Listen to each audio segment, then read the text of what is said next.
ಹೋಳಿ ಹಬ್ಬದ ಬೃಹತ್ ಬೆಂಕಿಯ ಜ್ವಾಲೆಯ ಮೇಲೆ ನಡೆದ ವ್ಯಕ್ತಿ. ಮಥುರಾದಲ್ಲಿ ಮೈನವಿರೇಳಿಸುವ ಸಂಪ್ರದಾಯ.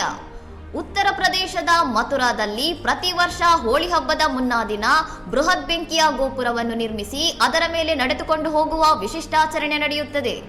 ಈ ಆಚರಣೆಯಲ್ಲಿ ಭಕ್ತನೊಬ್ಬ ಪ್ರಹ್ಲಾದ್ನ ಪಾತ್ರಧಾರಿಯಾಗಿ ಉರಿಯುವ ಬೆಂಕಿಯ ಮೇಲೆ ನಡೆದು ಸಾಗುವ ಮೂಲಕ ಕೆಟ್ಟದರ ಮೇಲೆ ಒಳ್ಳೆಯದರ ವಿಜಯವನ್ನು ಸಾರುತ್ತಾನೆ. ಈ ಸಾಹಸಕ್ಕೆ ಸಿದ್ಧರಾಗುವ ವ್ಯಕ್ತಿಯು ಕಳೆದ 45 ದಿನಗಳಿಂದ ಕಠಿಣ ವ್ರತವನ್ನು ಆಚರಿಸುತ್ತಾರೆ ಹಾಗೂ ಈ ಅವಧಿಯಲ್ಲಿ ಸಂಪೂರ್ಣ ಉಪವಾಸವಿರುತ್ತಾರೆ. ವ್ರತದ ಸಮಯದಲ್ಲಿ ಭಕ್ತನು ತನ್ನ ಮನೆ ಮತ್ತು ಕುಟುಂಬದಿಂದ ದೂರವಿದ್ದು ಅತ್ಯಂತ ಶಿಸ್ತಿನಿಂದ ಆಧ್ಯಾತ್ಮಿಕ ಸಿದ್ಧತೆಯನ್ನು ಮಾಡಿಕೊಂಡಿರುತ್ತಾನೆ.